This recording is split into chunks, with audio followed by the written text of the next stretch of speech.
नमस्कार। भारत आरोग्य संगठन द्वारा सीएमई की सीरीज़ का आज ये थर्ड सेशन है।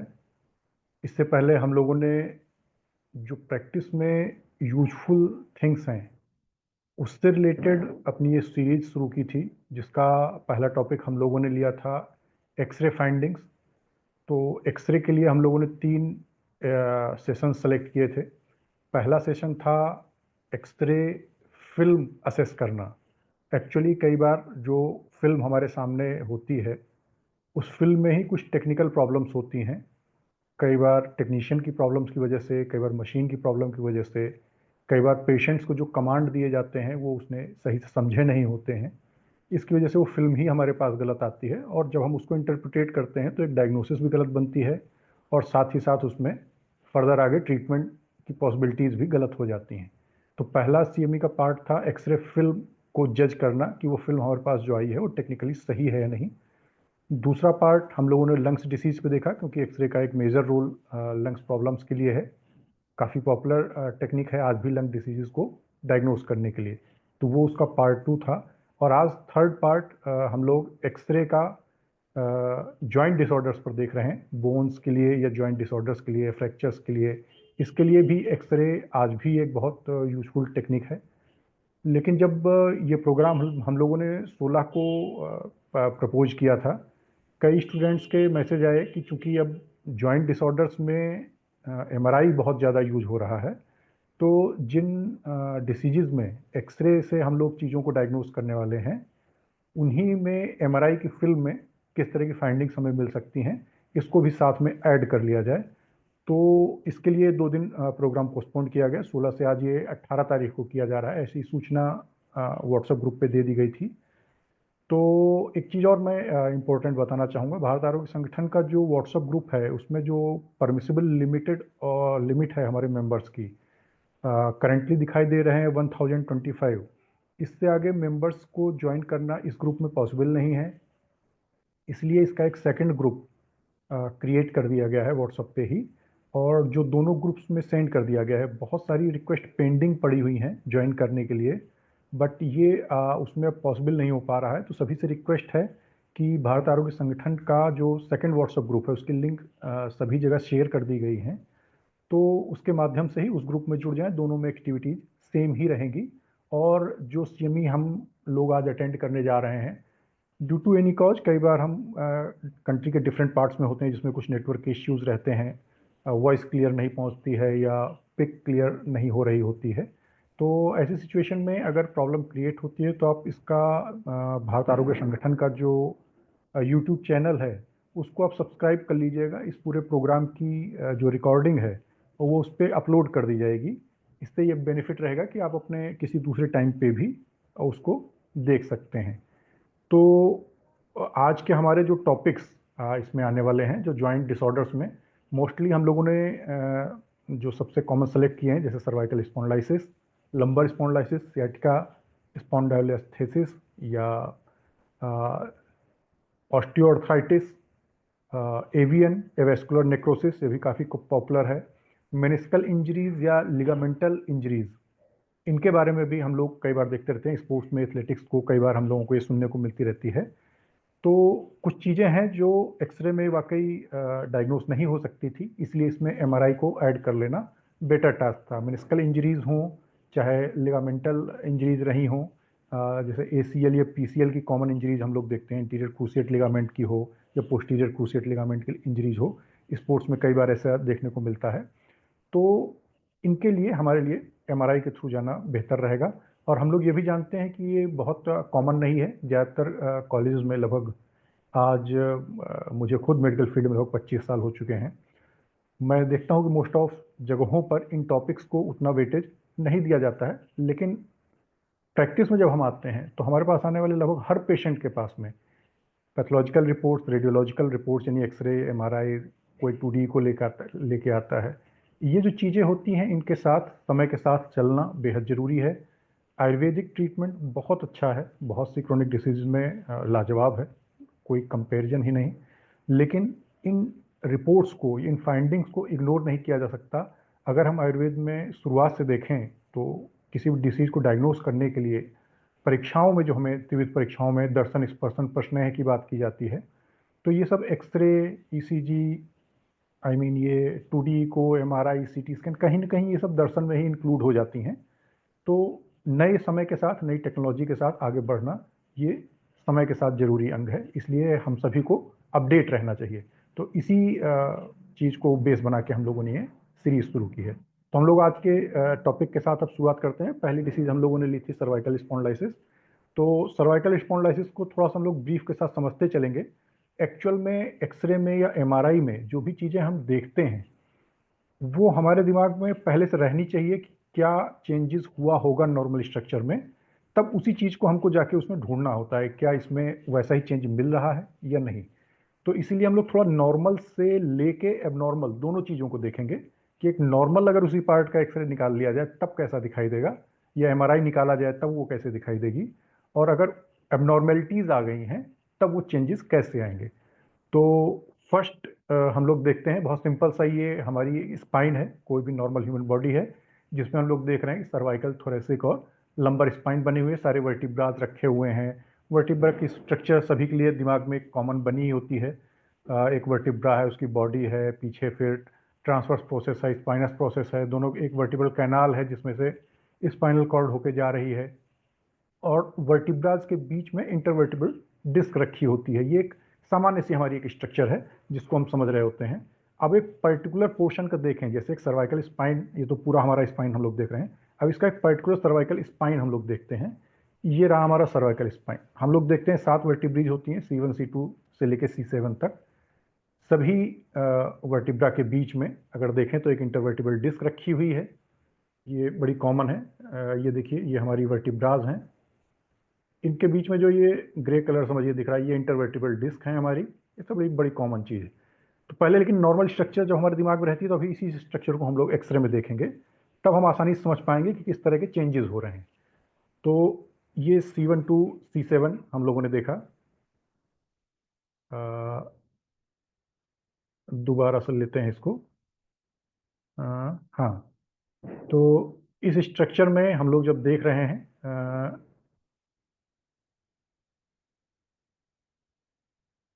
ये देखिए, अब उस छोटे से पोर्शन को हम लोगों ने थोड़ा सा अलग करके देख लिया। अब हम सातों सर्वाइकल वर्टिब्राज ना देखते हुए नज़दीक से देखते हैं कैसे दिखाई दे रही हैं। तो ये अब हमारी वर्टिब्रा हो गई, प्रॉपर वर्टिब्रल बॉडी हम लोग देख रहे हैं इसको अच्छे से। ये इंटरवर्टिब्रल डिस्क हो गई। पीछे से जो स्पाइनल कॉर्ड जा रही है, ये वाली इस लाइन में जा रही है, और उससे छोटी छोटी जो ब्रांचेज निकल रही हैं, ये इस तरह की ब्रांचेज हैं। प्रॉब्लम क्या होगी, समय के साथ साथ जब ये इंटरवर्टिब्रल डिस्क कई बार प्रेशर पड़ने की वजह से, कोई हैवी वेट लिफ्टिंग की वजह से, सडन किसी ट्रॉमा की वजह से, या ओल्ड एज की वजह से, ये सब डिजेनरेट होने लगती हैं।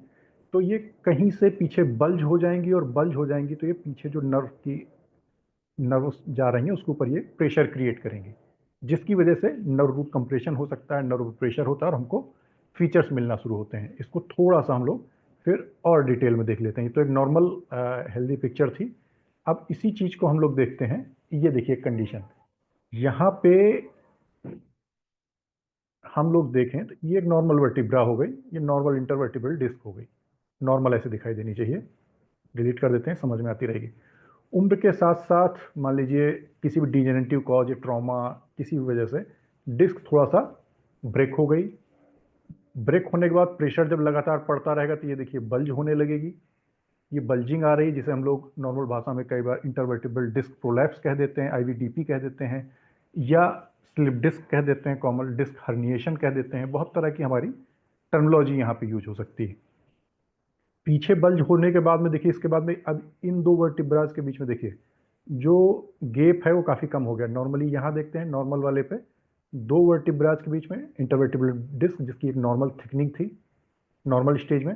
अब यहाँ पे जो हम लोग देख रहे हैं डिजेनरेशन वजह से डिस्क में, इन दोनों के बीच में ये देखिए यहाँ पे गैप काफ़ी कम हो गया है। तो ये गैप कम होता जा रहा है दोनों के बीच में, ये और देखें तो और कम हो गया है, और कम हो गया है। ये नॉर्मल एक पैटर्न है। सर्वाइकल स्पॉन्डिलाइसिस मतलब सिंपल, स्पॉन्डिलाइसिस मतलब डिजेनरेशन होना।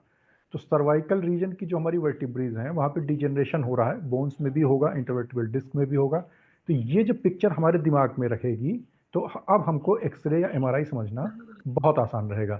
थोड़ा सा दोबारा से इसको एक हम लोग फिर से देख लेते हैं। ये हटा दिया और नेक्स्ट इसको आसानी से समझ सकते हैं नज़दीक से क्लोजर व्यू में। ये हमारी वर्टिब्रा रखी हुई हैं। नज़दीक से देखते हैं किसी भी, ये वर्टिब्रा थी। ये डिस्क पर, इंटरवर्टिबल डिस्क पर प्रेशर पड़ा जिसकी वजह से वो बल्ज हुई। बल्ज होने के कारण जो पीछे से देखिए नॉर्मल नर्व जा रही थी, इसने नर्व को कंप्रेस करना शुरू किया। अभी नर्व के ऊपर एक प्रेशर पड़ रहा है। नर्व के ऊपर प्रेशर पड़ने के कारण नर्व से रिलेटेड जो सिम्टम्स आएंगे, जैसे टिंगलिंग है, नंबनेस है, या बर्निंग या प्रिकिंग सेंसेशंस आना, यानी पेशेंट की नॉर्मल लैंग्वेज में सोचिए तो वो कहेगा हाथ में झंझनाहट होती है, बर्निंग सेंसेशन आता है, जलन लगती है, या सुई चुभने जैसा लगता है। इस तरह के सेंसेशंस आएंगे। कहाँ पे आएंगे? जिस एरिया को ये नर्व सप्लाई कर रहे होगी। मान लीजिए सर्वाइकल रीजन में है तो अपर शोल्डर्स में आएगा, आर्म की तरफ रेडिएट करेगा, पूरे हाथ में जली जैसा लगना, पेन लगना, प्रिकिंग लगना, बर्निंग लगना, या हाथ में पावर में कमी जैसा महसूस होना, इस तरह के सिम्टम्स हमको मिलेंगे। तो ये कॉमन सी हमारी फाइंडिंग है। रूटीन में हमारी वर्टिब्राज हैं, उनके बीच में इंटरवर्टिबल डिस्क है। शायद किसी का ऑडियो जो है अनम्यूट है, उसको कृपया म्यूट कर लें, थोड़ा सा डिस्टरबेंस क्रिएट हो रहा है। Please unmute. एक अपना आग लगाता रहता है। म्यूट कर लीजिए।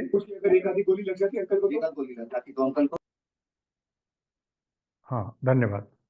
तो हम लोगों ने इस चीज़ को देखा कि ये जो चेंजेस थे, ये सारे चेंजेस देखने के बाद में अब यही चीज़ हम लोगों को सीधे सीधे अगर एक्सरे में ये फिल्म दिखाई दे तो कैसी दिखाई देगी। इसको सर्वाइकल को समझते हैं, सेम पैटर्न लंबर का आएगा।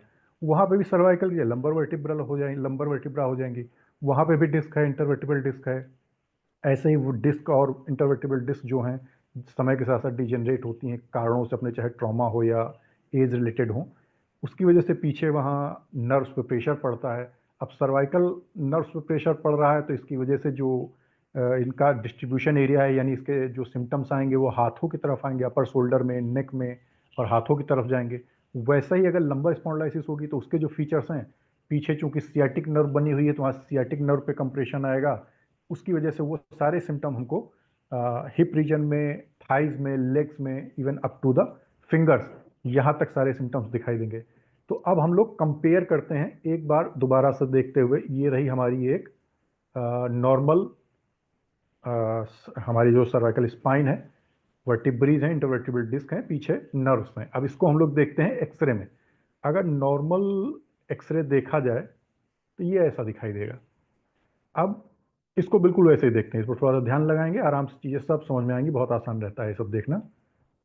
तो ये देखिए, ये हमारी ये वर्टिब्रा, ये वर्टिब्रा, ये 3 4 5 6 7, ये 7 वर्टिब्राज हमारे सामने आ जाती हैं।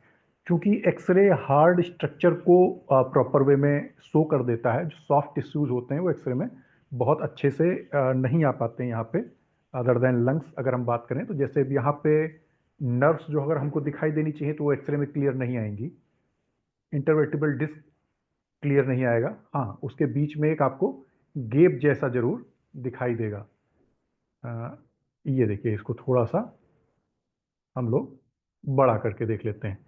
तो ये हमारे वर्टिब्राज रखे हुए हैं और ये देखते हैं इनको। ये देखिए हमारी वर्टिब्री है, आराम से बढ़िया सा एक रेक्टेंगुलर टाइप के साइज में नॉर्मल नॉर्मल अच्छे से स्ट्रक्चर दिखाई दे रही है।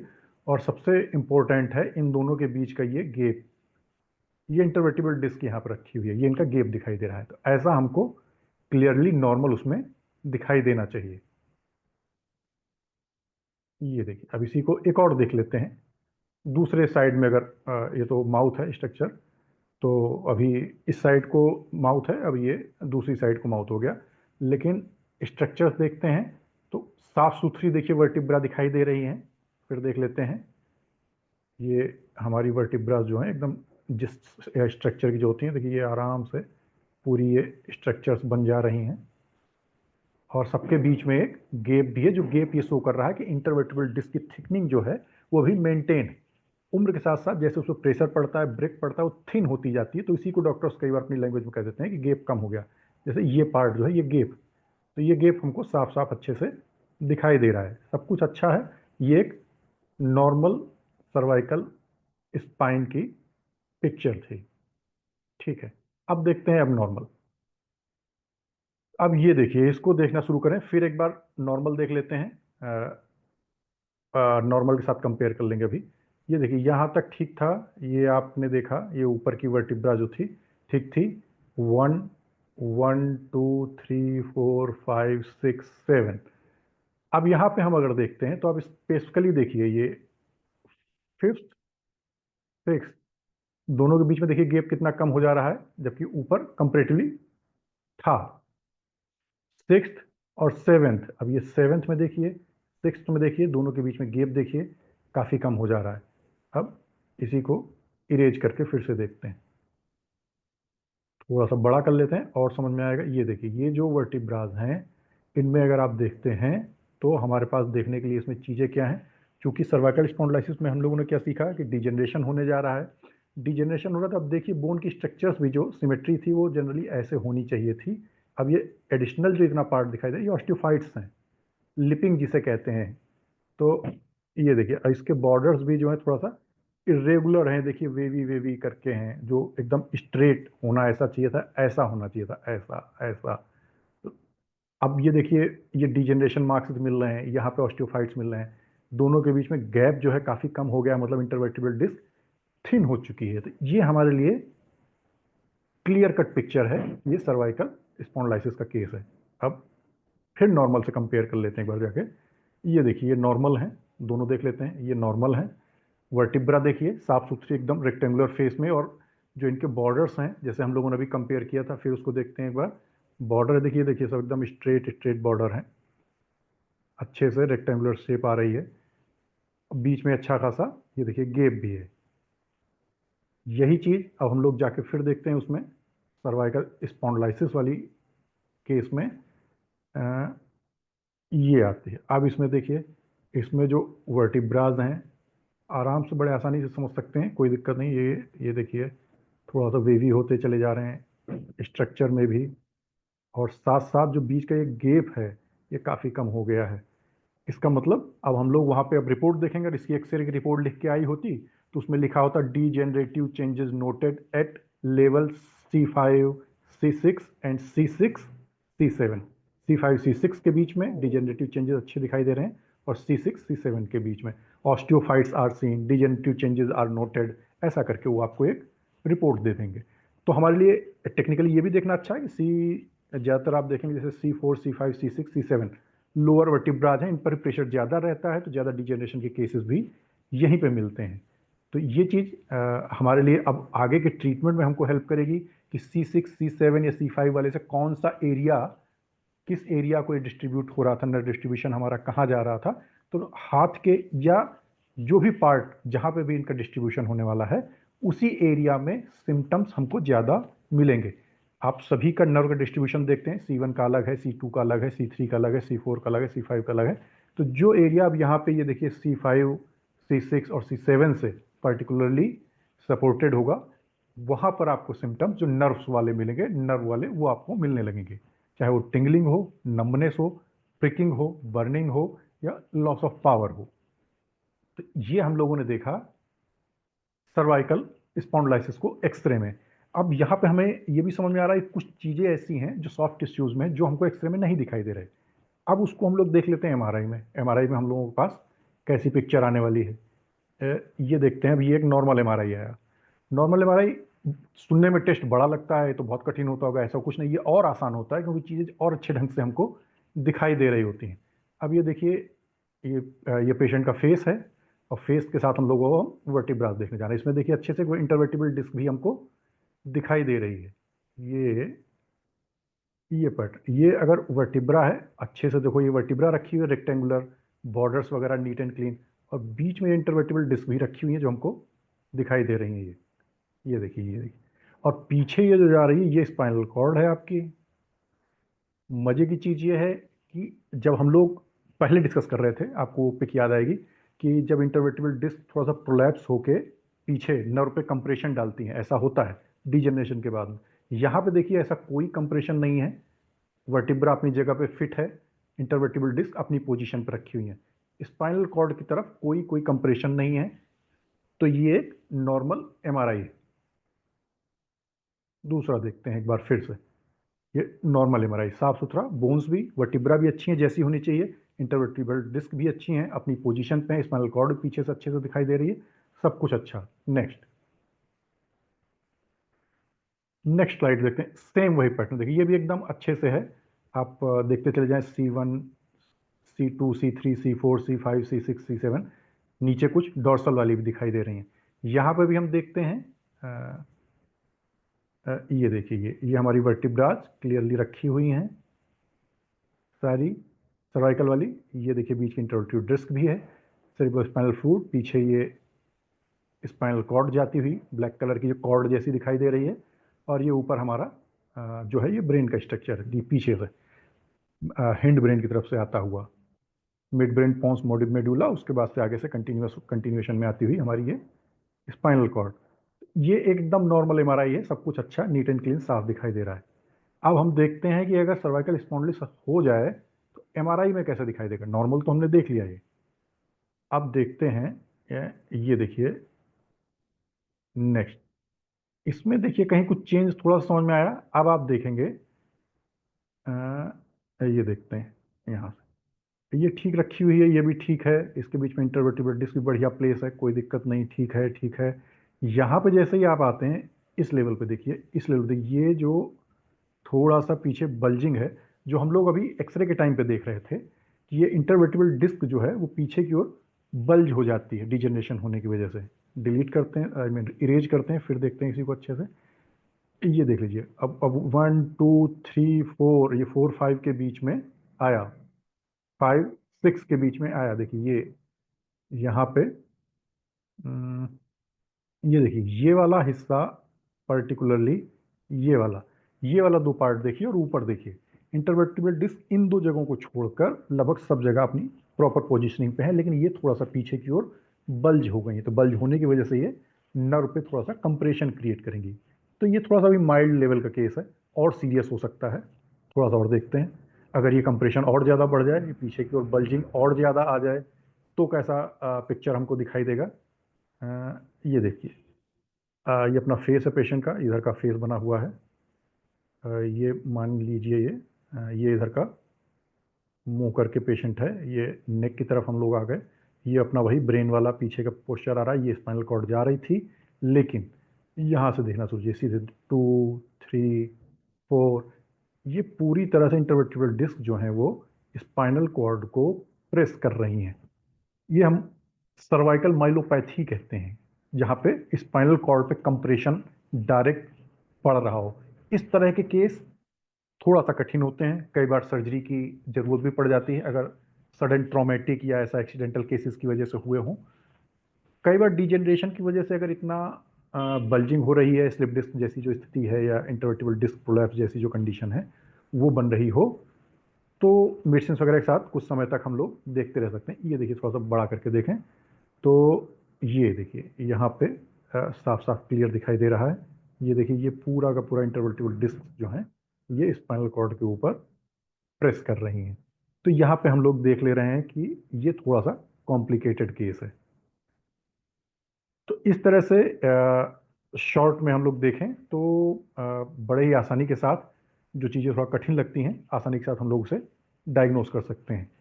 एक बार फिर क्विक रिवीजन में मैं कुछ चीज़ें दिखना चाहूँगा आपको जो आसानी से समझ में आएंगी। ये हमारी, फिर से देख लेते हैं, ये हमारी नॉर्मल स्पाइन का एक पोर्शन हमने ले लिया, चाहे वो उसे सर्वाइकल मानिए लंबर मानिए, पैटर्न दोनों के डायग्नोसिस में एक ही रहता है। हमने सर्वाइकल ले लिया, वर्टिब्राज हैं, इंटरवर्टिबल डिस्क रखी हुई हैं अच्छे से। वही चीज़ें और नज़दीक व्यू में देखते हैं तो पीछे इंटरवर्टिबल डिस्क के पीछे ये जो येलो कलर में ब्लैक एरो से आप देख रहे हैं, ये नर्व्स हैं जो इसके पीछे से जा रही हैं। अब अगर थोड़ा सा और देखें तो फर्स्ट लेवल पे देखते हैं तो वहाँ सब कुछ ठीक है, वर्टिब्रा इंटरवर्टिबल डिस्क, उसके बाद देखिए ब्रेक होना शुरू हुई, फिर पीछे बैलून शेप में बैलूनिंग जैसा दिखाई दे रहा है तो पीछे की ओर बल्ज होना शुरू हुई, नज़दीक से देखें तो ये बल्ज होगी तो नर्व्स पे प्रेशर क्रिएट करेगी। यही चीज़ नॉर्मल एक्सरे में देख लेते हैं तो यहाँ सब कुछ अच्छा है, वर्टिब्राज अच्छे से दिखाई दे रही हैं, अच्छे से गेप मेंटेन है, उनकी स्ट्रक्चर मेंटेन है, डेंसिटी मेंटेन है, हर चीज़ अच्छी है। एक जो एक वाइटनेस होना चाहिए बोन में, वो वाइटनेस भी होना चाहिए। बोन में अगर ब्लैकिशनेस दिखाई दे तो थोड़ा सा एयर का बताता है, उसके बारे में हम लोग थोड़ा आगे बात करेंगे। ऑस्टियोपोरोसिस वगैरह जब देखेंगे तब उस बारे में हम लोग थोड़ा सा बात करेंगे। तो बोन की डेंसिटी या वाइटनेस भी अच्छे से दिखाई देना चाहिए। देखिए जैसे इसके मुंह में जो हम लोग दांत देख रहे हैं वो भी देखिए वाइट वाइट दिखाई दे रहे हैं, तो ऐसा ही दिखना चाहिए। तो ये भी देखिए एक नॉर्मल है, अच्छे से सारी वर्टिब्रास दिखाई दे रही हैं अपनी एक शेप में।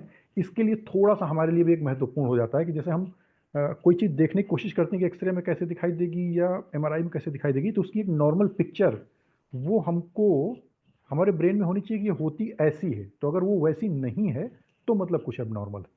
तो इसके लिए थोड़ा सा एनाटॉमिकली उस पिक्चर को अच्छे से दिमाग में रखना कि नॉर्मल में वो कैसे दिखाई देती है। अब यहाँ से जैसे ही हम लोग नेक्स्ट एबनॉर्मल की तरफ आते हैं, यहाँ पे हमको बहुत कुछ एबनॉर्मल दिखाई देने लगा।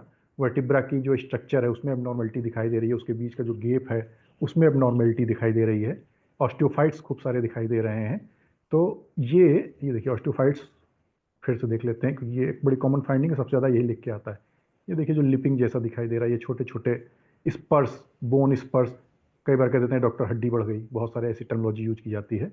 तो ये ऑस्टियोफाइट्स हमको अच्छे से, ये देखिए यहाँ ऑस्टियोफाइट्स दिखाई दे रहे हैं, ये ऑस्टियोफाइट्स दिखाई दे रहे हैं। जो स्ट्रक्चर से अलग, जो उसका एक रेक्टेंगुलर जैसा स्ट्रक्चर होना चाहिए, सीधा सीधा बॉर्डर होना चाहिए, उस पर लगे कुछ अटैच है, चिपका हुआ छोटा सा कोई, जैसे लोहे में जंग लगा रहता है उस तरह का कुछ समझ सकते हैं। तो वो पार्ट हमको देखना होता है। ये हो गई सर्वाइकल स्पॉन्डिलाइसिस।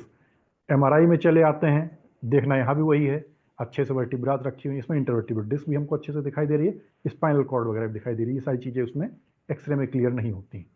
ये एक नॉर्मल पिक था, ये भी नॉर्मल पिक था, लेकिन जो हम लोग देख रहे थे कि बल्जिंग, तो यहाँ पे हम लोग देखा कि देखो ये बल्जिंग की शुरुआत हुई, ये थोड़ा सा माइल्ड प्रॉब्लम करेगा, रिपोर्ट में आपको आएगा mild cervical spondylosis features have been seen, ऐसा करके वो अपना दे देंगे 1 2 3 4।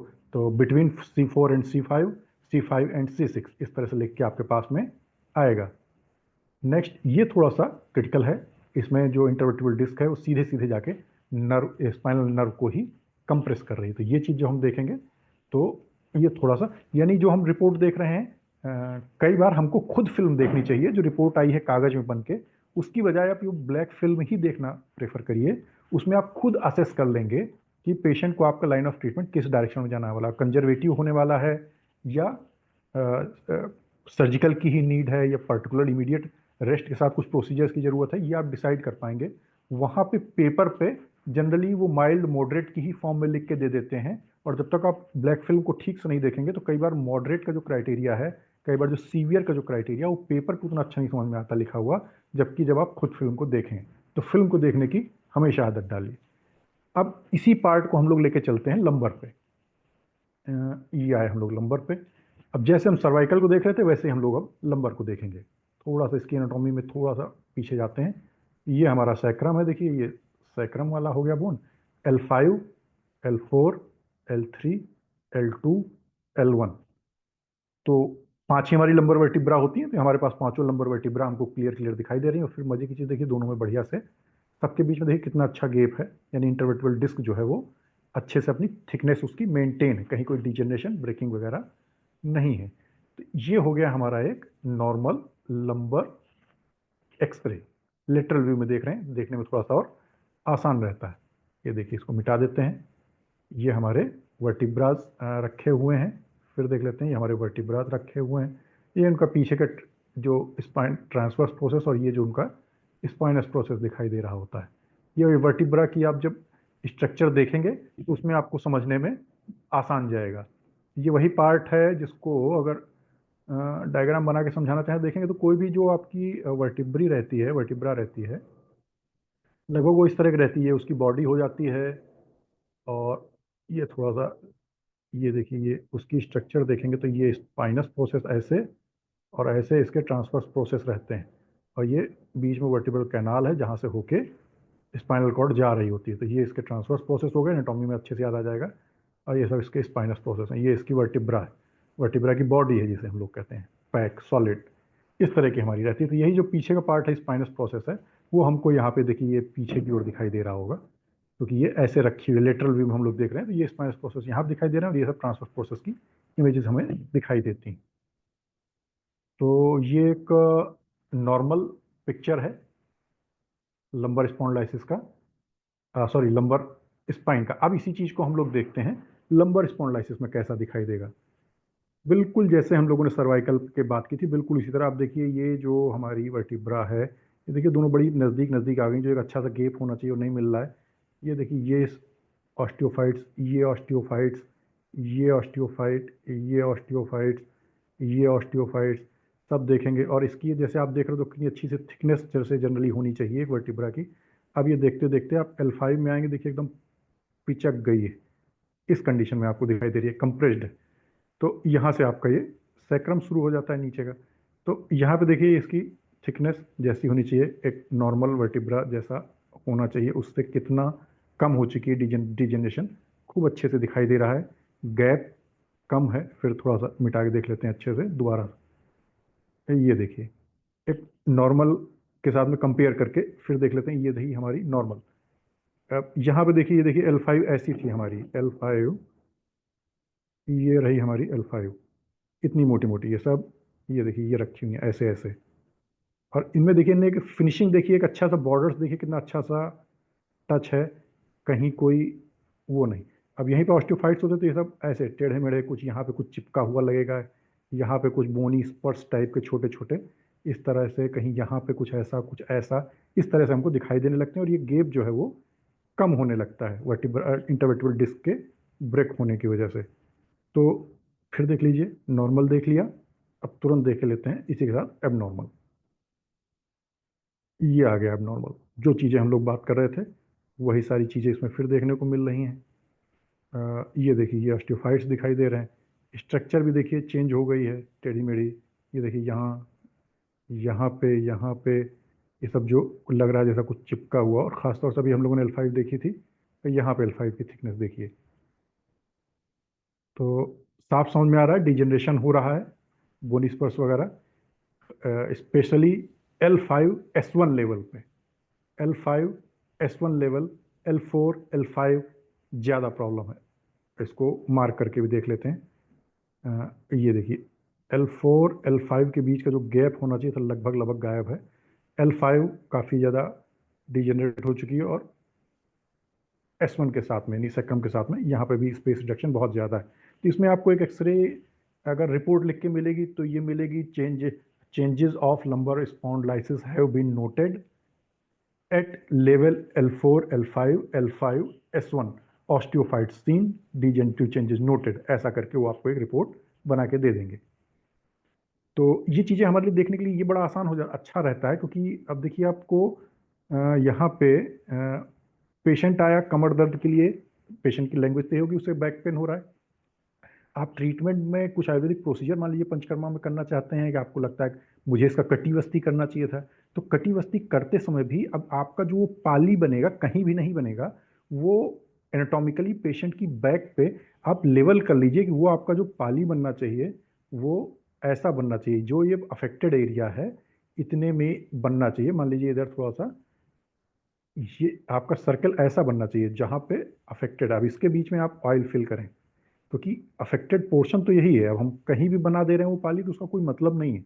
जहाँ पे डिजेनरेशन है, जहाँ पे प्रॉब्लम है, उसके ट्रीटमेंट के लिए हमको प्रयास करना रहेगा। तो ये हमको आयुर्वेदिक ट्रीटमेंट भी करना है, तो भी हमारे लिए ये पार्ट जानना जरूरी होता है कि एग्जैक्टली पैथोलॉजी कहाँ पे है। तो ये हो गया हमारा लंबर स्पॉन्डिलाइसिस। तो स्पॉन्डिलाइसिस से मतलब डिजेनरेशन, डिजेनरेशन से मतलब कई बार trauma, accidental cases, heavy weight lifting, ज़्यादा मैकेनिकल वर्क, या इनटेक न्यूट्रिशनल डिफिशियंसीज की वजह से कैल्शियम वगैरह खाने में ही कम है, या ओल्ड एज की वजह से डिजेनरेटिव चेंजेस ऐसे डेवलप होते हैं, जिसमें हम देखते हैं वर्टिब्राज में डिजेनरेटिव चेंजेस दिखाई देते हैं ऑस्टियोफाइट्स या स्पर वगैरह की फॉर्म में। इंटरवर्टिब्रल डिस्क ब्रेक हो जाती है, गेप थोड़ा कम हो जाता है। कई बार इसको उल्टा भी बताया जाता है, गेप बढ़ गया है, गेप बढ़ नहीं जाता, एक्चुअली में गेप कम हो रहा है, क्योंकि इंटरवर्टिब्रल डिस्क धीरे धीरे वो पतली होती जा रही है। वो सैंडविच की तरह समझिए, दो वर्टिब्रा ब्रेड हैं और इंटरवर्टिब्रल डिस्क दोनों के बीच में रखा हुआ पोटैटो, मैश्ड पोटैटो, तो जैसे जैसे आप ब्रेड को दबाएंगे वो पोटैटो जो है पिचकता जाता है, तो ऐसे ही उम्र के साथ साथ वो जो इंटरवर्टिबल डिस्क है वो पिचकती चली जाती है, तो गैप हमारा कम होता चला जाता है। और जब वो पिचकती है तो पीछे की ओर अगर वो बल्ज कर जाएगी, जिसे हम लोग स्लिप डिस्क कर रहे हैं, तो पीछे जो भी हमारी नर्व्स वगैरह नर्वस स्ट्रक्चर्स उनको प्रेस करने लगेगी, तो बोनी पेन के साथ साथ नर्व पेन भी शुरू हो जाएगा। तो जहाँ जहाँ नर्व का डिस्ट्रीब्यूशन होगा वहाँ वहाँ पेन या नर्व के जो फीचर्स हैं, टिंगलिंग, बर्निंग, प्रिकिंग या लॉस ऑफ पावर, इस तरह की चीज़ें हमें फील होंगी। तो यहाँ पे इस तरह का पैटर्न मिलता है, तो पेशेंट अक्सर सियाटिका जो बड़ी पॉपुलर है हमारे यहाँ गदरसी के नाम से, उस तरह के पेशेंट फीचर लेके आता है। ये दोनों तरफ भी हो सकती है, एक साइडेड भी हो सकता है। जो दोनों साइड में नर्व निकल रही हो दोनों पैरों की तरफ, दोनों पे प्रेशर पड़ रहा हो तो सिम्टम दोनों पैरों में आएंगे। एक ही तरफ की नर्व प्रेशर आया हो, क्योंकि जो बल्ज हो रही है डिस्क पीछे की ओर, वो एक साइड में भी टेढ़ी होकर भी बल्ज हो सकती है कि केवल राइट साइड वाले साइड में ही प्रेशर क्रिएट कर रही हो नर्व पे, तो फिर राइट साइड का ही पैर केवल अफेक्टेड होगा। केवल लेग साइड पे अफेक्ट कर रही हो तो केवल लेग साइड का ही पैर अफेक्टेड होगा। दोनों साइड में कर रही है तो दोनों साइड का हो सकता है। तो ये हुआ हमारा सर्वाइकल और लंबर स्पॉन्डिलाइसिस। इसी चीज़ को हम लोग एमआरआई में देखना चाहें, लंबर स्पॉन्डिलाइसिस को ही एमआरआई में देखें तो कैसा है, और आसान हो गया। देखिए ये हमारा इसको ले लेते हैं, ये देखिए हमारा अपना सैक्रम बना हुआ है, ये हमारा सैक्रम शुरू होता है, और जैसे हम लोग देख रहे थे ये L5 है, L4 है, L3 है, L2 है, L1 है, सबके बीच में इंटरवर्टिबल डिस्क रखी हुई थी। ये एक नॉर्मल है, सब कुछ अच्छे से है, सारी चीज़ें लगभग अपनी जगह पे फिक्स हैं, सबकी स्ट्रक्चर अच्छी है, थिकनेस अच्छी है, सब चीज़ें इसमें बढ़िया से दिखाई दे रहा था। ये एक नॉर्मल पोर्शन हमारा लंबर पार्ट का दिखाई दे जा रहा है। अगर लंबर स्पॉन्डिलाइसिस हो जाए तो वहाँ पे कैसे दिखाई देगा, ये देखते हैं अगले उसमें। ये देखिए जैसा हमने सर्वाइकल में देखा था वैसे ही पैटर्न यहाँ भी दिखाई दे रहा है। आसानी के साथ इन सब चीज़ों को आप देख सकते हैं। ये तो चलिए ये ठीक रखी हुई है, ये देखिए दोनों वर्टिब्रा हैं, दोनों के बीच में एक गैप भी है, इंटरवर्टिब्रल डिस्क भी रखी दिखाई दे रही है। थोड़ा गौर से देखेंगे तो एक्चुअली उनके बीच में अब यहाँ पे देखिए, ये देखिए ये थोड़ा सा बल्ज कर गई है अपनी पोजीशन से आउट, ये काफ़ी ज़्यादा बल्ज है। तो डिस्क डिजनरेशन होने की वजह से डिस्क हर्निएशन हो गया है, ये स्लिप डिस्क हो गई है, और पीछे जो नर्व फाइबर्स जा रहे हैं उसके ऊपर एक प्रेशर पड़ रहा है, उसकी वजह से आपको सियाटिका के जो भी फीचर्स हैं उस तरह के महसूस होंगे। फिर देख लेते हैं इसको डिलीट करके इरेजर से। ये देखिए हमारे पास में वर्टिब्राज रखी हुई हैं अच्छे से, यहाँ देखते हैं तो ये अब हमारे लिए लेवल क्या होगा, L5 S1 इसके बीच में, और L4 L5 इसके बीच में भी थोड़ा है, ये भी माइल्ड सा है। L3 L4 ये तो बहुत थोड़ा है, L3 L4 के बीच में, लेकिन L4 L5 के बीच में थोड़ा सिग्निफिकेंट है, और L5 S1 के बीच में ये वाला ये तो काफ़ी ज़्यादा सिग्निफिकेंट है। तो ये पार्ट आ जाएगा, उसमें लिखेंगे कि ये moderate bulging of disc between L5 S1 and mild bulging of disc between L3 L4 और L4 L5, इस तरह से करके आपको आएगा। एमआरआई की रिपोर्ट में दिखाया रहेगा diffuse intervertebral disc bulging noted at L3 mild, L3 L4 mild, L4 L5 moderate, L5 S1, इस पैटर्न से लिख के आपको एक एमआरआई की रिपोर्ट मिलेगी, तो उसको भी देख लेना है। सामान्य सी चीज़ें बहुत आसान है, जब तक चीज़ें थोड़ा सा कॉलेज के पार्ट में आती नहीं है। अदरवाइज जो भी चीज़ें हम लोग यहाँ पे आज देख रहे हैं कि हम किसी भी चीज़ को एक्सरे में कैसे देखेंगे, एमआरआई में कैसे देखेंगे, या सीटी स्कैन में कैसे देखेंगे, तो ये तो एक्चुअली बीएमएस के फर्स्ट प्रॉफ में ही पढ़ा देना चाहिए, एनाटॉमी की ही क्लासेस में। नॉर्मल कैसे दिखाई देगी अगर हमने उसको देखना सीख रखा है, तो एबनॉर्मल देखने में तो जनरली कोई परेशानी आती ही नहीं है। नॉर्मल देखना हमें आ जाना चाहिए कि ये सारी चीज़ें ऐसे दिखाई देती हैं एमआरआई में, या एक्सरे में ऐसे दिखाई देती हैं, तो जो भी उसमें एक चेंज आएगा एबनॉर्मल होते ही, एटलीस्ट अगर हमें ये भी ना पता हो कि डिसीज़ क्या है, तो हम इस चीज़ को तो तुरंत जज कर ले जाएंगे कि ये चीज़ इसमें कुछ गड़बड़ है। आई मीन जैसा नॉर्मली होता है ये वैसा नहीं है, क्या है ये आगे की बात हो, हम बीएमएस सेकंड प्रॉफ में आके सीखेंगे, थर्ड प्रॉफ में आके सीखेंगे, लेकिन फर्स्ट प्रॉफ में एटलीस्ट कोई भी स्ट्रक्चर बॉडी की, कोई भी ऑर्गन, चाहे वो हार्ट हो, लीवर हो, लंग्स हो, ब्रेन का हो, या वर्टिब्रीज हो, जो भी हम देख रहे हैं, ये नॉर्मली रेडियोलॉजिकल डिवाइसेस में कैसे दिखाई देते हैं, वो हमको फर्स्ट प्रॉफ में देख लेना चाहिए अलॉन्ग विद डिसेक्शन, तो आपके लिए ये सारी चीज़ें बहुत आसान हो जाती हैं। चलिए इसके आगे फिर हम लोग आगे फिर चलते हैं, देखते हैं और नया क्या फाइंडिंग है हमारे पास। ये देखिए, ये थोड़ा सा एक नया फीचर है, इसके लिए आपको स्पेशली ये दिखाया जा रहा है। आप देखेंगे तो ठीक है, जरूरी नहीं कि हर बार लंबर में ही बल्जिंग हो, मतलब ये शुरू हुआ सैक्रम वाला पोर्शन, ये L5, L4, L3, L2, L1। अब ये यहाँ पे बल्जिंग कहाँ पे है? T12 है। तो बल्जिंग कहीं भी हो सकती है, ऐसा नहीं कि हम लंबर और सर्वाइकल स्पॉन्डिलाइसिस पढ़ रहे हैं तो कुछ नहीं। स्पाइन आपको पूरा देखना। अब ये लेवल कौन सा? T12 L1 के बीच में है, बल्जिंग वहाँ पे हो रही है। इंपॉर्टेंट चीज, इसमें एक नई चीज है। हम लोग एक वर्ड पढ़ते हैं, स्पॉन्डाइलोलिस्थेसिस। स्पॉन्डाइलोलिस्थेसिस, इसका मतलब क्या होता है? जब एक वर्टिब्रा, अब डिस्क की बात नहीं हो रही है, देखिए अभी तक हम लोग डिस्क की बात कर रहे थे कि डिस्क स्लिप हो रही है। अब हम डिस्क स्लिप की बात नहीं कर रहे, अब हम वर्टिब्रा के ही स्लिप होने की बात कर रहे हैं। दोनों में अंतर है। दोनों दो वर्टिब्रा के बीच में इंटरवर्टिबल डिस्क रखी हुई थी, वो स्लिप होकर पीछे जा रही थी। अभी तक हम वो वाले केस देख रहे थे। अब हम लोग देख रहे हैं कि जो एक वर्टिब्रा है वही स्लिप हो जा रही है। अब देखा जाए तो ये जो कर्वेचर था ये ऐसे होना चाहिए था, ऐसे। तो ये सारी चीज़ें तो अपनी जगह सही रखी हुई हैं, लेकिन ये जो L4 रखी हुई है ये थोड़ा सा फॉरवर्ड शिफ्ट हो गई है, जबकि देखा जाए तो इसका लेवल यहाँ के आसपास होना चाहिए। इरेज करके देख लेते हैं। अगर इसका देखते तो ये भी लगभग इसी रेंज में रखी हुई होनी चाहिए थी, एक दूसरे के ऊपर।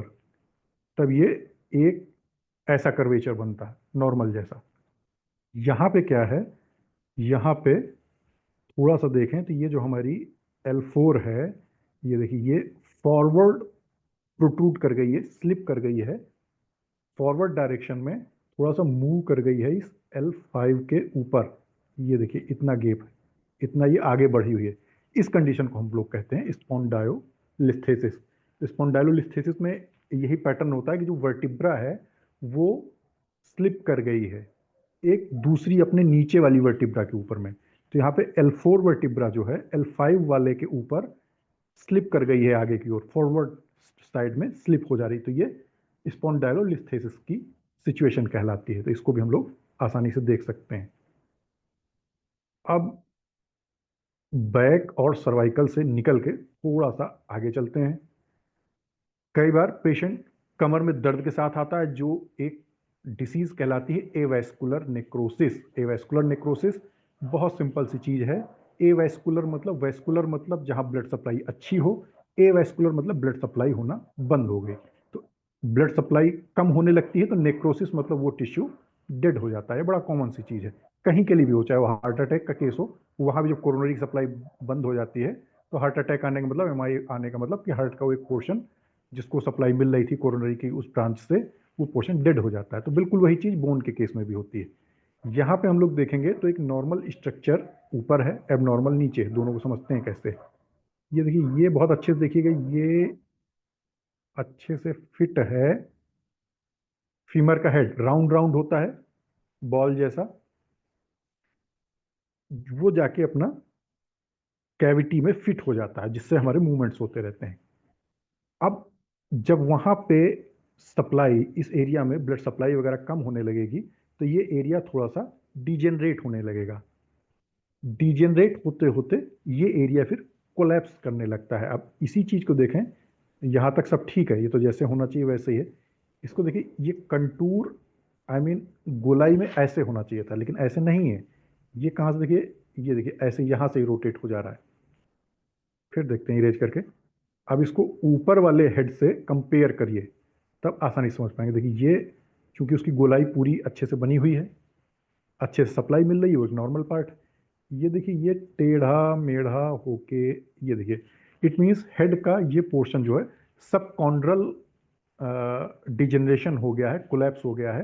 यानी उसका जो गोलाई होती है फीमर के हेड की, वहां पे वेस्कुलर सप्लाई प्रॉपर ना होने की वजह से, डिजेनरेट हो जाने के कारण वहाँ का जो बोन का पोर्शन है वो थोड़ा सा कोलैप्स हो गया है, पिचक गया है, नॉर्मल लैंग्वेज में समझ लीजिए।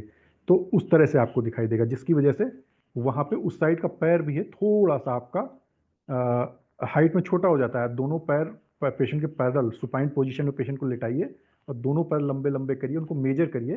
तो एक साइड का पैर जहाँ पे वेस्कुलर नेक्रोसिस हो रही होगी, वो आपको सेंटीमीटर्स में मेजर करेंगे तो आपको दिखाई दे जाएगा कि थोड़ा सा छोटा दिखाई दे रहा है।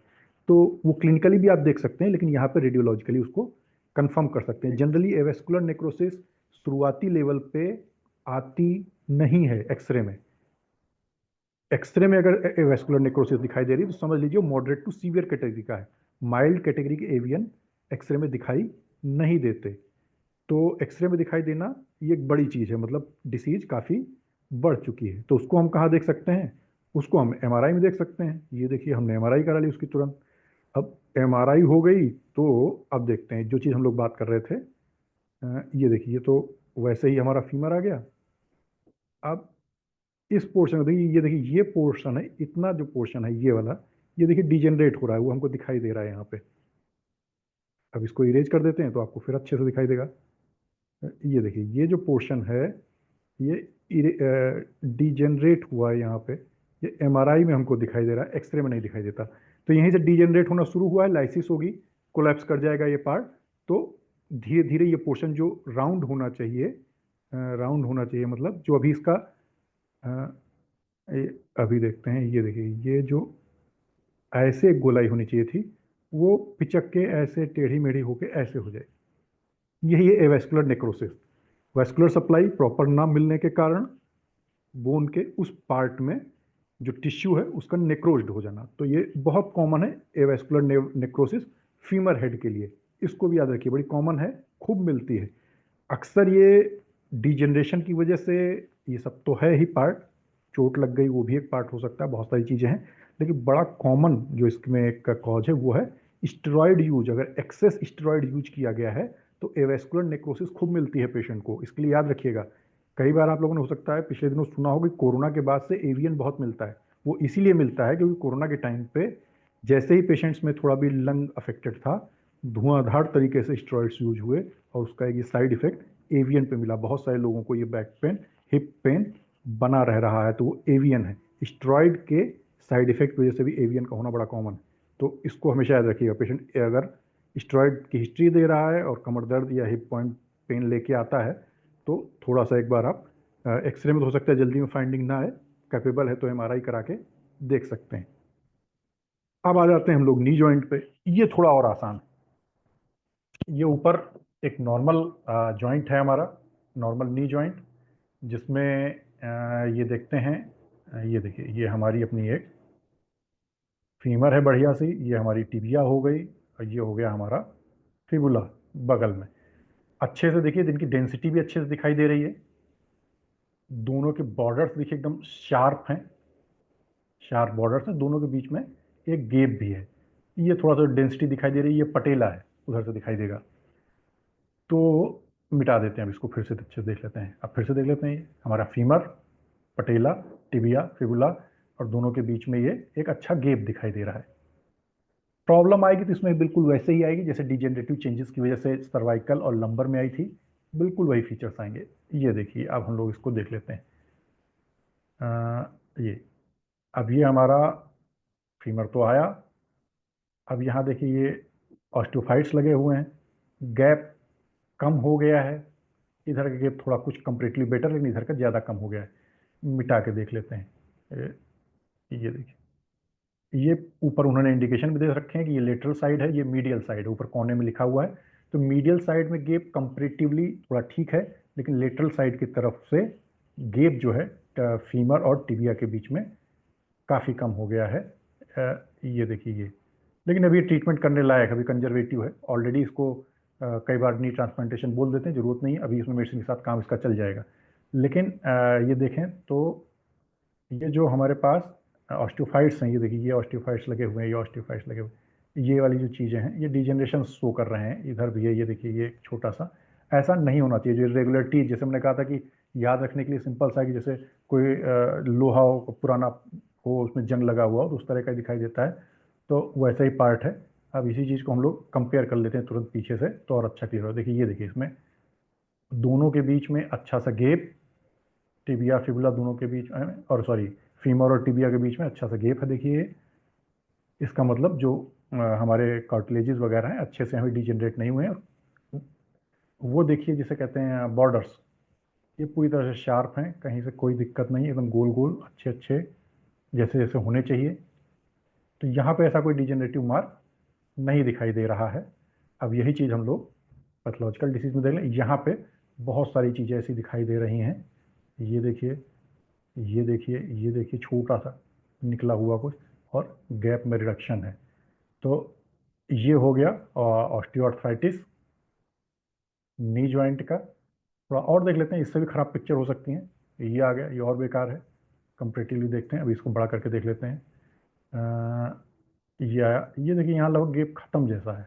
इधर तो ठीक है, इस साइड में गैप आपको दिख रहा है, यहाँ पे गैप कम हो गया, मतलब यहाँ पे डिजेनरेशन बहुत ज़्यादा है। जो भी कार्टिलेजेस वगैरह थे पूरी तरह डैमेज हो चुके हैं। पेशेंट की टर्मिनोलॉजी में डॉक्टर यही बताएंगे कि कार्टिलेज डैमेज हो गए हैं और साइनोवियल फ्लूइड कम हो गया है। इस तरह की चीज़ें हैं, डिजेनरेशन के साथ में इस तरह की चीज़ें आती हैं। तो अब क्विकली तीनों देख लेते हैं जल्दी जल्दी। ऑस्टियोफाइट्स वगैरह इसमें भी सब दिखाई दे रहे हैं। ये देखिए, ये नॉर्मल है, अच्छे से गैप है। लेटरल साइड को जनरली देख ले रहे हैं, लेटरल साइड वाले हमारे पास पिक्स थे, उनको ही देखा हम लोगों ने। तो ये देखिए, लेटरल साइड में अच्छा सा गैप है नॉर्मल सिचुएशन में। ये थोड़ा कम है, ऑस्टियोफाइट्स वगैरह भी अच्छे हैं, दिखाई दे रहे हैं डिजेनरेशन के, कम हुआ है गैप। फिर भी कह सकते हैं थोड़ा दराज अभी बाकी है इसके आगे। ये देखिए, यहाँ पे थोड़ा सा देखेंगे तो लगभग लगभग देखिए चिपक जैसी गई हैं। यहाँ पे नी ट्रांसप्लांट एडवाइज हो जाता है। तो ये कंडीशंस हैं जिससे हम लोग नी जॉइंट के ऑस्टियोआर्थराइटिस को पहचानेंगे। नेक्स्ट, ये इस पिक को बहुत ध्यान से देखिए। देखिए फिर मैं एक बार आपको पीछे ले आता हूँ, ध्यान दीजिए। डेंसिटी देखिए, बोन वाइटनिंग ज़्यादा है, होना भी चाहिए। डेंस टिश्यू है, वाइट ही अपीयर होगा। ये देखिए, जहाँ भी आते हैं आर्थराइटिस भी है, फिर भी वाइटनिंग है, मतलब प्रॉब्लम जॉइंट में है जहाँ पे आर्टिकुलेशन हो रहा है, लेकिन बोन्स में प्रॉब्लम नहीं। यहाँ पे देखिए, ये जो पोर्शन है बोन का, ये देखिए, इसको हम लोग थोड़ा सा एनलार्ज करके देख लेते हैं। ये ब्लैकिश दिखाई दे रहा है। ये देखिए सर, इतना पोर्शन सब ब्लैकिश दिखाई दे रहा है। ब्लैकिश नहीं होना चाहिए, ये व्हाइटिश होना चाहिए। यहाँ पे देखा हमने, ऐसे ही थोड़ा सा छोटा कर लें, दूसरी बोन की तरफ भी आ जाएगा। दूसरी बोन की तरफ भी देखते हैं, यहाँ भी ब्लैकिश दिखाई दे रहा है। तो ये ब्लैकिश दिखाई दे रहा है तो क्वालिटी ऑफ एक्सरे खराब नहीं है। This is indication for the osteoporosis. Osteoporosis की वजह से जो बोन की डेंसिटी है वो कम हो गई है, जिसकी वजह से डेंसिटी कम होने की वजह से वो ब्लैकिश अपीयर हो रही है। तो ऑस्टियोपोरोसिस के लिए ऑलरेडी एक्सरे कोई बहुत अच्छा इन्वेस्टिगेशन नहीं माना जाता। लेटर स्टेजेस में फाइंड आउट होता है। बोन डेंसिटी देखने के लिए अपने पास बीएमडी वगैरह और भी बहुत सारी डिवाइसेस हैं। आप कैल्शियम D3 वगैरह इनका लेवल भी मॉनिटर कर सकते हैं पैथोलॉजिकली, और बीएमडी तो है ही बोन डेंसिटी के लिए। बट एक्सरे में भी ये फीचर्स आता है, लेकिन लेट आता है। ऑस्टियोपोरोसिस देखने के लिए एक्सरे पर डिपेंडेंसी नहीं रहनी चाहिए। बट अगर सामने आ जाता है तो हाँ, इसमें साफ दिखाई दे रहा है। अब प्रॉब्लम क्या है? अब प्रॉब्लम यह है कि अगर ऑस्टियोपोरोटिक बोन है तो इस पेशेंट में जरा भी अगर कहीं इंजरी या ट्रॉमा वगैरह होता है तो फ्रैक्चर होने की टेंडेंसी ज़्यादा रहेगी, क्योंकि बोन वीक है। तो इसको इस तरह की आपको एडवाइस देके रखना पड़ेगा। तो ये हो गए हमारे ऑस्टियोपोरोसिस। अभी इसको देख लेते हैं। ये थोड़ी सी चीज़ें हैं जो एक्सरे की रेंज से बाहर जाके केवल एमआरआई में ही मिलती हैं। एमआरआई में ये देखिए, ये दो जो बहुत छोटे छोटे से दो टॉपिक हैं, 5 मिनट में भी ख़त्म हो जाएंगे। ये देखिए, ये जो सी शेप रखा हुआ, ये मेनिस्कस है हमारे। मेनिस्कस, इसी में अगर इंजरी हो जाए, जैसा हम लोग एक इंजरी देख रहे हैं, ये देखिए इंजरी, इंजर्ड हो गया है। अब ये एक्सरे में नहीं दिखाई देगा जनरली, ये आपको एमआरआई वगैरह करके ही देखना पड़ेगा। तो नॉर्मली होगा तो ऐसा दिखाई देगा। अब इसी को हम लोग एमआरआई में देखें तो एमआरआई में अगर देखेंगे, ये देखिए, ये जो ब्लैक ब्लैक दोनों एरो दिखाई दे रहे हैं, नॉर्मली ऐसा हमको अपीयर होना चाहिए। ये ट्रायंगुलर ब्लैक ब्लैक सा रखा हुआ है। ये देख लेते हैं, एक मिनट। ये देखिए, ये पोर्शन ये ऐसे हमको नॉर्मली दिखाई देने चाहिए। लेकिन अगर ये ब्रेक हो गया है, रप्चर हो गया है, कुछ ऐसा है, तो ये देखिए, अब यहाँ पे फिर देख लीजिए दोबारा से बड़ा करके। ये देखिए, नॉर्मल था, ऐसा रखा हुआ था, यहाँ पे एरो लगा हुआ है, ऐसा शैडो हमको आना चाहिए था। ये आ रहा है, ये ब्रेक होने की वजह से रप्चर्ड हो गया है। थोड़ा सा सॉफ्ट टिश्यू, एडिमा वगैरह भी लिए हुए, इसलिए हमको स्ट्रक्चर ऐसी दिखाई दे रही है। नेक्स्ट, और भी व्यू में देख सकते हैं। ये देखिए, यहाँ का देखेंगे तो मेनिस्कस इंजरी में ये पार्ट, ये देखिए, ये एकदम नॉर्मल है। ये देखिए, ब्रेक हो गया है यहाँ का पार्ट। तो ये मेनिस्कस इंजरी भी है, ये भी इम्पोर्टेंट है। कई बार हम लोग, अब मेनिस्कस इंजरी है तो उसका ट्रीटमेंट पैटर्न चेंज हो जाएगा। ये नॉर्मल संधिवात की तरह जानुवस्ती देने से इतनी जल्दी रिकवर नहीं करेगा, ज़्यादा टाइम लेगा। रूटीन डिजेनरेटिव जानुवस्ती वगैरह किया जाए केसेस में, डिजेनरेटिव ऑस्टियोआर्थराइटिस में, two second day third day कई बार हमको पेशेंट अच्छा रिस्पॉन्स बोलने लगता है, लेकिन इसमें दिक्कत होती है। ये देखिए, ये बिल्कुल वैसा ही जैसा शुरू हम लोगों ने देखा था। ये ब्लैक ब्लैक ब्लैक, ये बिना टूटे हुआ नॉर्मल रखा हुआ है, लेकिन इसको डिलीट कर देते हैं। हाँ, और ये देखिए यहाँ देखेंगे तो ये ब्रेक हो गया। जो व्हाइट लाइन बीच में दिखाई दे रही है वो क्रैक का निशान, जैसे क्रैक हो जाता है तो बीच में एक लाइन आ जाती है, ये क्रैक वाली लाइन है। बाकी स्ट्रक्चर यही है, तो क्रैक होने की वजह से व्हाइटिश लाइन बीच में अपीयर हो रही थी। ये मेनिस्कल इंजरी है। ये भी हमें देखने आना चाहिए, काफ़ी केस मिलते हैं इसके। नेक्स्ट, बार बार रिपीट करके देखिएगा, बिल्कुल ये वही है। ये देखिए, ये अपना स्ट्रक्चर नॉर्मल है। ये देखिए जो बीच में दरार जैसी दिखाई दे रही है, फिर इरेज कर देता हूँ, फिर देखेंगे। ये देखिए जहाँ पर रेड एरो लगा हुआ है, ये लाइन जैसी बनी हुई है, वो वाइट वाइट, जो वाइट लाइन जैसी बनी हुई है वो क्रैक होने की वजह से आया है ये निशान। ये देखिए ये वाला। तो ये जो है, ये मेनिस्कल इंजरीज हैं, अक्सर आ जाते हैं लोगों को, स्पोर्ट्स वगैरह वाले खेल कूद के दौरान मिल जाते हैं सब पोर्शन। अब ये लास्ट चीज़ आज के टॉपिक की, बड़े काम की है, अक्सर मिलती है, और इसमें भी जो रूटीन ट्रीटमेंट्स हैं वो अक्सर जल्दी से रिस्पॉन्ड नहीं देते, टाइम लेते हैं। तो दोनों चीज़ें हम लोग देख लेते हैं। ये है एसीएल, एंटीरियर क्रूसिएट लिगामेंट, और जो पीछे से वो दिखाई दे रहा है वो पीसीएल है, पोस्टीरियर क्रूसिएट लिगामेंट, जो एक तरह से बोन्स को समझिए बांधे हुए हैं, रोके हुए हैं। लिगामेंट हैं जिनका काम ही यही है, स्ट्रक्चर को इस्टेब्लिश करना, बांधे रखना। तो एक बार फिर इसको डिलीट करके देख लेते हैं। आगे से है, ये देखिए आगे वाला पोर्शन है तो एसीएल है, पीछे वाला पोर्शन है पीसीएल है। बाकी मेनिस्कस भी हमको इसमें दिखाई दे रहे हैं, जो हम लोग अभी देख रहे थे। देखो ये देखो, मेनिस्कस इधर भी दिखाई दे रहा है, मीडियल वाला, ये लेटरल वाला, ये मीडियल कोलेटरल लिगामेंट है ये वाला, ये लेटरल कोलेटरल लिगामेंट है ये वाला। लेकिन बात हो रही है एसीएल और पीसीएल की, इनकी और इनकी, एंटीरियर क्रूसिएट लिगामेंट और पोस्टीरियर क्रूसिएट लिगामेंट। तो एंटीरियर वाला आगे से और पोस्टीरियर वाला वो पीछे से, ऐसा रहता है नॉर्मली। अब इसको हम लोग देखेंगे एमआरआई में, तो हमको ये दिखाई कैसे देंगे। ये चलते हैं एमआरआई। ये इंपॉर्टेंट है एमआरआई में। ये देखो, ये जो दिखाई दे रहा है सजाइटल सेक्शन हम लोग देख रहे हैं, ये आया एसीएल, एंटीरियर क्रूसिएट लिगामेंट, ये है, ऐसा होना चाहिए। और पोस्टीरियर क्रूसिएट लिगामेंट ऐसा ऐसा करके क्रॉस बना के जोड़े रखते हैं, जैसे हम लोग अभी आगे से देख रहे थे, एंटीरियर व्यू से देख रहे थे, अब इसको हम लोग लेटरल व्यू में देख रहे हैं, सजाइटल व्यू में देख रहे हैं लगभग। तो ये ऐसा और ऐसा ऐसा होना चाहिए। ये देखिए, डिलीट करके देख लें, ये एंटीरियर क्रूसिएट लिगामेंट बहुत एमआरआईज में आपको लिखा मिलेगा। Cruciate ligament injury, mild cruciate ligament interior injury, या मॉडरेट क्रूसिएट लिगामेंट इंजरी, या complete cruciate ligament injury, anterior या पोस्टीरियर जो भी हो। तो ये देखते हैं, ये पोस्टीरियर, ये एंटीरियर, ये अच्छे से याद रखना है। अब आगे चलते हैं, देखते हैं एबनॉर्मल होगा तो कैसे दिखाई देगा। ये पिक्चर याद कर लीजिए, देखिए ये बढ़िया है आराम से देखने के लिए, समझने के लिए। ये क्रूशिएट लिगामेंट में थोड़ी सी इंजरी हुई, इसलिए हमने पार्शियल कहा, और पूरा का पूरा ब्रेक हो गया तो ये कंप्लीट हो गया है। इस तरह की इंजरीज मिलती हैं इन लिगामेंट्स में। तो ऐसी ही इंजरीज उसमें आपको ढूंढनी रहेंगी। अब ये देखिए, यहाँ पे देखेंगे तो हमको ऐसा इंटीरियर क्रूशिएट लिगामेंट मिलना चाहिए था, मिल रहा है नहीं मिल रहा, क्या हो गया है। ये देखिए यहाँ पे हम लोग देखते हैं, तो ये देखिए यहाँ पे ये सॉफ्ट, आई मीन जो डैमेज टिश्यू है उसकी वजह से थोड़ा एडीमा हो गया है, वो पिक्चर आ रही है। यानी ये एंटीरियर क्रूशियल लिगामेंट इंजरी का एमआरआई है। पोस्टीरियर वाला ठीक है, तो ये पोस्टीरियर को कोई प्रॉब्लम नहीं, पोस्टीरियर जैसा रहता था वो ऐसा ही है, पोस्टीरियर को कोई प्रॉब्लम नहीं है। एंटीरियर हमारा ऐसा होना चाहिए था, ऐसे। तो एंटीरियर वाला डैमेज हुआ है यहाँ पे। ठीक है, नेक्स्ट और देखते हैं इसी की एक आध। ये पिक्चर थोड़ा सा बढ़ा के देखते हैं। देखिए ये ठीक से देखिए, ये अभी हमने इंटीरियर की इंजरी देखी थी, अब पोस्टीरियर की इंजरी देखने जाते हैं। ये पोस्टीरियर है, नॉर्मल है, ऐसे ही मिलना चाहिए था। बट ये देखते हैं, डिलीट कर देते हैं इसको।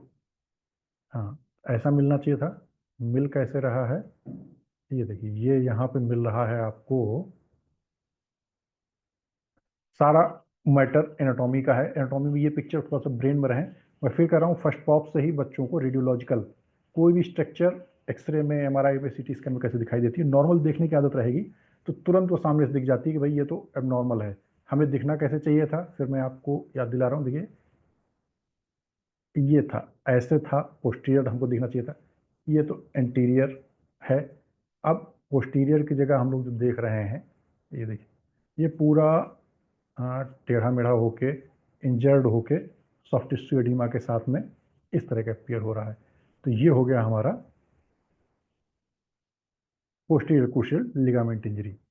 तो ये चीज़ें हैं, थोड़ा सा आपको थोड़ा सा इसमें वर्क करना पड़ेगा, थोड़ा सा हार्ड वर्क रहेगा। बट अगर इन चीज़ों को आप बार बार रिपीट करके देख लेंगे तो मैं समझता हूँ कि मोस्ट कॉमन जो डिसीजेज रहती हैं जॉइंट्स की, चाहे वो लंबर सर्वाइकल स्पॉन्डिलाइसिस हो, उसको हमने एक्सरे एमआरआई दोनों फॉर्म में देखा, चाहे नी ऑस्टियोआर्थराइटिस हो, चाहे स्पॉन्डाइलोलिस्थेसिस हो, चाहे हमने ऑस्टियोपोरोसिस का केस देखा हो, चाहे मिनिस्कल इंजरीज हमने देखी हों, और चाहे हम लोगों ने क्रूशिएट लिगामेंट इंजरीज देखी हों। मोस्ट कॉमनली फीचर्स हमारे यही आते हैं। एक छोटा सा एक प्रेजेंटेशन इस सीरीज के बाद ऐड करना पड़ेगा ताकि कोई चीज़ रह न जाए। वो होगा फ्रैक्चर पे। बहुत सारी बोन्स हैं जिनके कॉमन फ्रैक्चर्स हम लोगों को अक्सर देखने को मिलते हैं। रिब्स फ्रैक्चर, क्लेविकल के fracture, radius fracture, humerus tibia के फ्रैक्चर, फीमर के फ्रैक्चर, फीमर नेक का फ्रैक्चर, ये सब बड़े कॉमन हैं। तो एक बार एक सीरीज में हार्डली हाफ एन आवर का एक वो सेशन और होगा, उसको और कवर कर लेंगे। तो उसको भी हम लोग डिफरेंट रेडियोलॉजिकल डिवाइसेस के माध्यम से वो कैसे दिखाई देते हैं उनको देख लेंगे। तो अगर आप इस सीरीज के ये तीसरा लेक्चर आज है, चौथा एक रिमेनिंग रहेगा। अगर इनको आप देख लेते हैं सीरीज से, फर्स्ट में आप देखेंगे कि फिल्म होनी कैसी चाहिए। टेक्निकल चीज़ों को जरूर समझ लीजिए, क्योंकि फिल्म गलत होगी तो आपका पूरा इंटरप्रिटेशन भी गलत हो जाएगा। पहला उसे जरूर देखिए। फिर लंग्स की सारी कॉमन डिसीज देख लीजिए, उसके लिए बड़ा कॉमन पैटर्न है एक्सरे। और आज की जो जॉइंट प्रॉब्लम्स है, इसके लिए भी हम लोग एक्सरे या एमआरआई वगैरह कराना बहुत प्रेफर करते हैं। इसके बाद बचेगा हमारा केवल एक फ्रैक्चर, तो उसको हम फ्रैक्चर वाला भी मोस्टली नेक्स्ट वीक में किसी दिन टाइम पे ले लेंगे।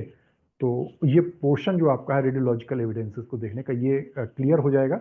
और इसके बाद हम लोग थोड़ा सा कुछ पैथोलॉजिकल बेसिस पे भी चीज़ों को लेना शुरू करेंगे।